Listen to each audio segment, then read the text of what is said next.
Hello ladies and gentlemen and movie lovers of all kind, and welcome back to the channel. As always, I am your host Brett Murphy, and for today's video it is going to be another ranking. And I am going to be ranking all 9 of the comic book movies released in 2021. So 2020 was not a very good year for movie releases at all. And although 2021 was not perfect, we definitely got a lot more than the previous year. And it felt somewhat normal. And with all of the movies that did finally release this year, 9 of them happened to be comic book movies. So I figured it's the end of the year, why not celebrate and rank them all? Before I get into the actual ranking, I just wanted to let you all know that I have an entire playlist dedicated to all of my ranking videos. So be sure to check that out, and I guarantee you'll find something you like. And so without further ado, let's hop right into things. Number 9, Snake Eyes. I was really contemplating if I should put this one on my list at all or not, because as far as I'm aware, the G.I. Joe movies are based off of the toy series, which either the animated show is based off the toys or vice versa. I'm not really entirely sure about the G.I. Joe lore, I never really got into it, but apparently this is a comic book movie because I've seen it on lots of other people's lists. In particular, Sean Chandler, who's like the big guy when it comes to movie rankings, he included it, so I figured I should include it too. I don't think anyone really asked for this, and I'm not sure anyone really wanted it either. It did have my attention with some interesting trailers and a great cast with Henry Golding in the lead role, alongside Samara Weaving, Peter Mensah, and Iko Uwais. But sadly, it ended up being a dull and generic origin story that did nothing to set itself apart. It was meant to kick off a new shared universe of G.I. Joe movies and other similar properties, but after making only $40 million at the box office off of a reported $88 million budget, I seriously doubt that's going to happen. Number 8, Venom: Let There Be Carnage.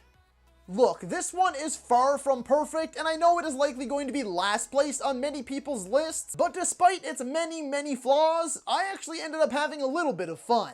Eddie and Venom's relationship shines, Woody Harrelson as Carnage is appropriately campy, over the top, and entertaining, and the increase in action and decrease in runtime helps to move the movie along at a breakneck pace. Number 7, Black Widow.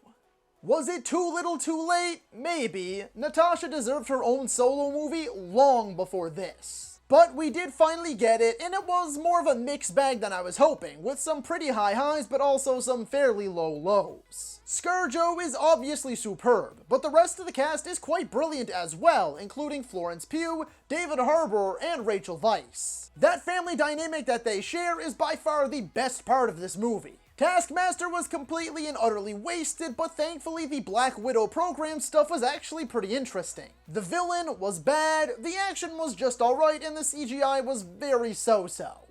Number 6, The King's Man. I love the style of the Kingsman movies, and this one retains much of the positives that I have with its 2 predecessors. Like hyper-stylized action, great camera work, excellent choreography, quick and snappy humor, alongside likable and witty characters. This time around we have a surprisingly refreshing World War I setting, a heavier focus on sword instead of gunplay, and we discover the origin of the agency. However, I didn't really connect with many of its characters, it lacked a great villain like the previous 2, and as for its setting and story, well, I think they may have bit off a bit more than they could chew. Number 5, Eternals.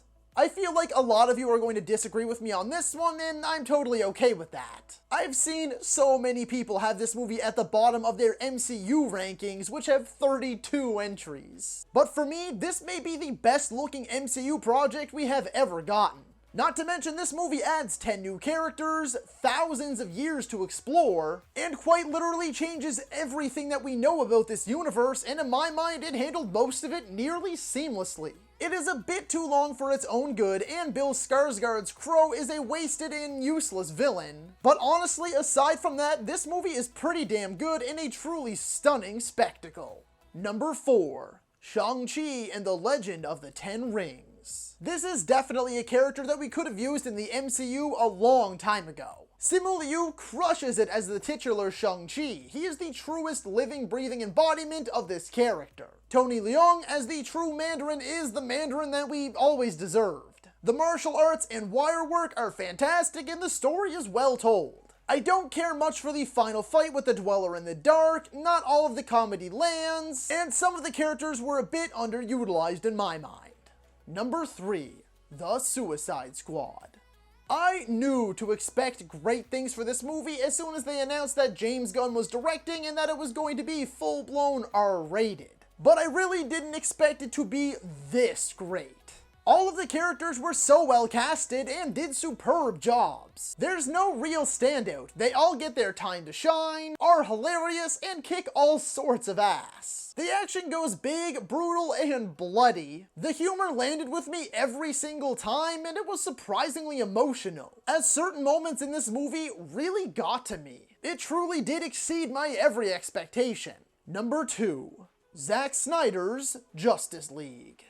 Years we were asking for it, campaigning for it, begging for it. And we finally got it, and boy oh boy did it deliver on every single front. A bigger, better story, a far superior set of villains, every hero gets an appropriate amount of spotlight, the action is explosive and epic, it's just plainly and simply 4 hours of pure joy and payoff. The only sad part is that it ends off on a major cliffhanger that I just know will never truly be resolved.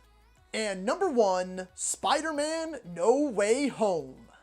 It was unbelievably close between these top two. They're both basically 10 out of 10s for me. But Spider-Man No Way Home just hit me in all the right feels that I couldn't possibly not put it at the number 1 spot. Sure, I was tweeting and hashtagging release the Snyder Cut for a couple of years, but this is something that I truly never expected to happen. The Spider-Man of my childhood, the Spider-Man of my teenage years, and the modern day Spider-Man all coming together. It's got some emotional highs and some devastating lows. Some exceptional villains, hard-hitting action, tons of fan service, and leaves off by expanding the universe and setting up Peter's next arc. And thus is my favorite comic book movie of 2021.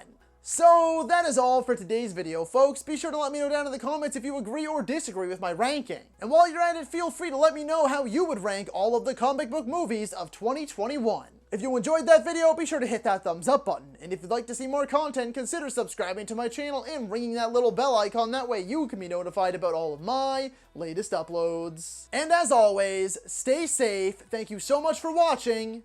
And that's a wrap.